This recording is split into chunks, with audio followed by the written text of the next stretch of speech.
안녕하세요. 김새입니다. 오늘은 정말 나는 화가 갑자기 확확 난다 하는 분들을 위한 내용 한번 가지고 와봤습니다. 류시와의 새는 날아가면서 뒤돌아보지 않는다라는 책입니다. 늘 화가 나 있는 사람이 영적 스승을 찾아와서 말했습니다. 저는 언제나 화를 냅니다. 사소한 일에도 감정을 억제하지 못합니다. 이유가 무엇일까요? 스승이 말했습니다. 그대는 어린 시절이나 젊은 시절에 받은 오래된 상처 때문에 고통받고 있습니다. 그것 때문에 많이 약해진 것입니다. 오래된 상처 때문에 당신이 약해진 것입니다. 저는 작은 일들 외에는 큰 상처를 받은 기억이 없습니다. 어떻게 먼 과거의 상처들이 지금의 나를 약하게 할 수 있지요? 스승은 옆에 놓여 있는 작은 물병을 남자에게 주면서 말했습니다. 손을 앞으로 뻗어서 이 물병을 들고 있어 보세요. 무겁습니까? 계속 물병을 들고 있는 거예요. 아니요, 무겁지 않습니다. 10분이 지났습니다. 스승이 다시 물었습니다. 무겁습니까? 남자가 말했습니다. 조금 무겁지만 참을만 합니다. 시간이 한참 흘러서 스승이 다시 물었습니다. 지금은 어떻습니까? 매우 무겁습니다. 더 이상 들고 있을 수가 없습니다. 그러자 스승이 말했습니다. 문제는 물병의 무게가 아닙니다. 그대가 그것을 얼마나 오래 들고 있는가지요. 과거의 상처나 기억들을 내려놓아야 합니다. 오래 들고 있을수록 그것들은 이 물병처럼 그 무게를 더할 것입니다.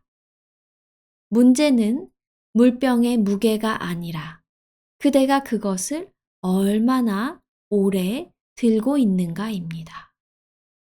과거의 상처나 기억들을 내려놓아야 합니다. 과거를 내려놓고 현재를 붙잡는 것이 삶의 기술입니다. 오래전에 놓아버렸어야만 하는 것들을 놓아버려야 합니다. 그 다음에 오는 자유는 무한한 비상입니다. 자유는 과거와 결별했을 때 옵니다.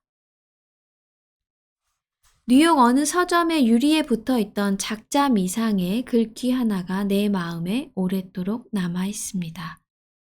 나무에 앉은 새는 가지가 부러질까 두려워하지 않는다. 새는 나무가 아니라 자신의 날개를 믿기 때문이다. 나무에 앉은 새는 가지가 부러질까 두려워하지 않는다. 새는 나무가 아니라 자신의 날개를 믿기 때문이다.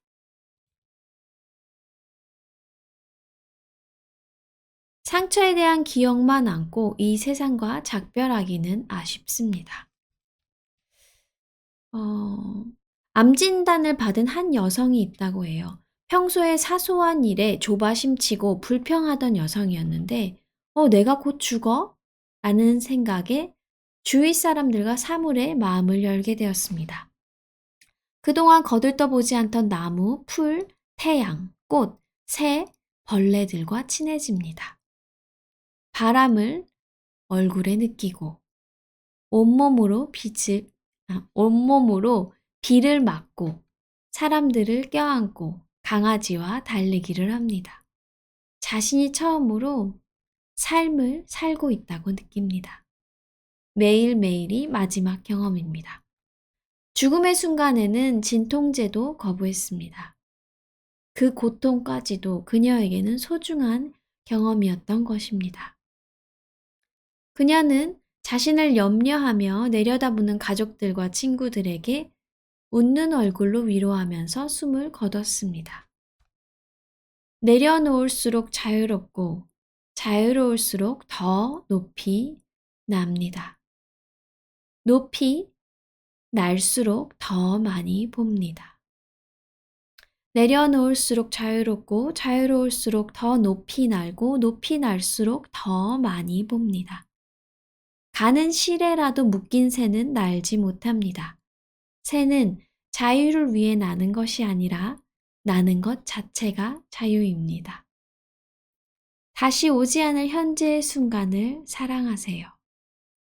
과거를 분류하는 것을 멈추세요.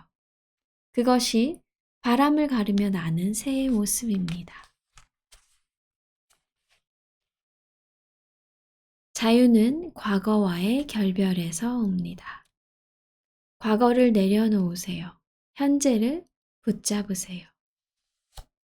문제는 물병의 무게가 아니라 그대가 그것을 얼마나 오래 들고 있는가입니다. 과거의 상처와 기억을 내려놓는 하루하루 되셨으면 좋겠습니다. 감사합니다. 사랑합니다. 축복합니다.